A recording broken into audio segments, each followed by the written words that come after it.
Xinjiang bukanlah sekedar sebuah daerah otonom di Republik Rakyat Tiongkok.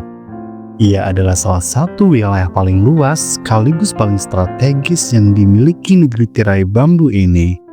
Terletak di persimpangan antara Asia Tengah dan Asia Timur, Xinjiang menjadi pintu gerbang barat Tiongkok yang menyimpan peran geopolitik sangat penting. Dengan luas wilayah mencapai 1.664.897 km persegi, Xinjiang mencakup lebih dari 1,6% total daratan Tiongkok. Tak hanya itu, wilayah ini juga menguasai sekitar 1,4% dari total panjang perbatasan nasional, menjadikannya sebagai penjaga tapal batas yang sangat vital. Dari segi ukuran, Xinjiang adalah divisi setingkat provinsi terbesar di Tiongkok dan termasuk salah satu dari 8 subdivisi negara terbesar di dunia. Bayangkan saja, wilayahnya hampir setara dengan seluruh negara Iran atau 5 kali lebih besar daripada Jepang. Dari pegunungan es hingga gurun pasir, Xinjiang adalah wilayah yang penuh kontras baik secara geografis maupun budaya. Terletak di sudut barat laut Tiongkok, Xinjiang merupakan daerah otonomi yang tidak hanya luas tetapi juga strategis. Geografi dan posisi kunci Xinjiang. Wilayah ini berbatasan dengan berbagai provinsi penting di Tiongkok seperti Qinghai dan Gansu di timur, serta daerah otonom Tibet di selatan. Namun, yang membuat Xinjiang benar-benar istimewa adalah posisinya yang menyentuh batas dengan 8 wilayah internasional. Afghanistan dan wilayah Kashmir di barat daya, Kirgistan dan Tajikistan di barat, Kazakhstan di barat laut, hingga Rusia di utara dan Mongolia di timur laut. Xinjiang seolah menjadi sumbu pertemuan antara timur dan barat. Meskipun sebagian besar wilayahnya terdiri dari gurun tandus yang tidak cocok untuk pemukiman permanen, kekayaan geografisnya sangat menakjubkan. Wilayah ini menawarkan landscape dramatis. Dari rangkaian pegunungan megah, hamparan gurun luas, dataran rendah sunyi hingga oasis hijau yang menjadi sumber kehidupan di tengah kegersangan. Di tengah bentang alam yang luas, pegunungan Tian Shan menjulang sebagai garis pemisah raksasa, bukan hanya secara geografis, tetapi juga secara historis dan etnis. Pegunungan ini membelah Xinjiang menjadi 2 wilayah utama dengan identitas budaya yang sangat berbeda, cekungan Zungaria di utara dan cekungan Tarim di selatan. Sebelum dinasti Qing menyatukan keduanya pada tahun 1884 dan menamainya sebagai Provinsi Xinjiang, kedua wilayah ini telah dihuni oleh masyarakat dengan latar budaya yang sangat kontras. Di utara ada Zungaria, adalah tanah para nomaden Zungar, penunggang kuda tangguh berbahasa Mongol Oirat. Sedangkan di selatan, Tarim dihuni para petani Muslim berbahasa Turki, nenek moyang suku Uighur yang menetap hingga kini.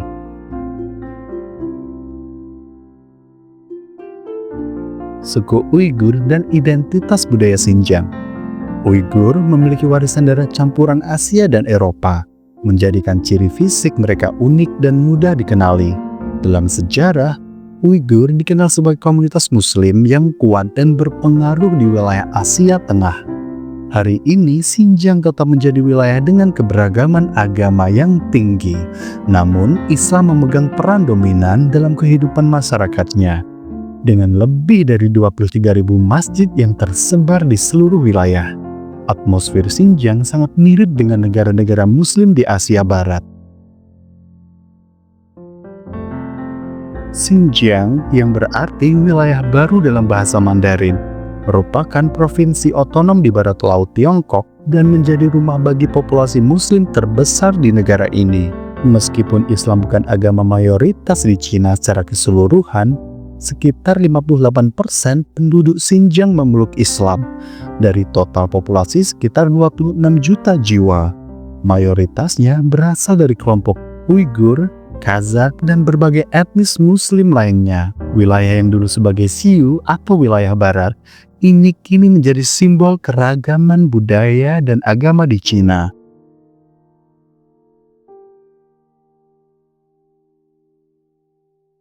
Sejarah penyebaran Islam di Cina.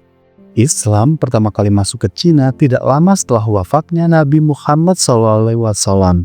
Salah satu tokoh penting dalam penyebaran agama ini adalah Sa'd bin Abi Waqqas, yang menurut beberapa riwayat diutus oleh khalifah untuk berdakwah di Tiongkok. Menurut Iqbal Shafi'i, dalam sejarah singkat umat Islam di Tiongkok, kedatangan delegasi Islam pada tahun 628 Masehi menjadi titik awal berkembangnya pengaruh Islam di wilayah ini. Bukti fisiknya dapat dilihat pada dua masjid tertua di daratan Tiongkok, Masjid Hussein di Guangzhou dan Masjid Kaiyuan di Guangzhou. Walaupun jumlah muslim di Cina hanya sekitar 23 juta jiwa, 1,6 populasi, komunitas ini terus berkembang dan memiliki kontribusi besar terhadap sejarah negara tersebut. Dua kelompok terbesar umat Islam di Cina adalah Hui dan Uighur. Budaya, bahasa, dan keberagaman etnis. Xinjiang merupakan rumah bagi sekitar 42 bahasa daerah, menjadikannya salah satu wilayah dengan keragaman linguistik tertinggi di Tiongkok. Bahasa Uighur menjadi bahasa ibu mayoritas penduduk, sementara bahasa Mandarin digunakan dalam administrasi dan pendidikan.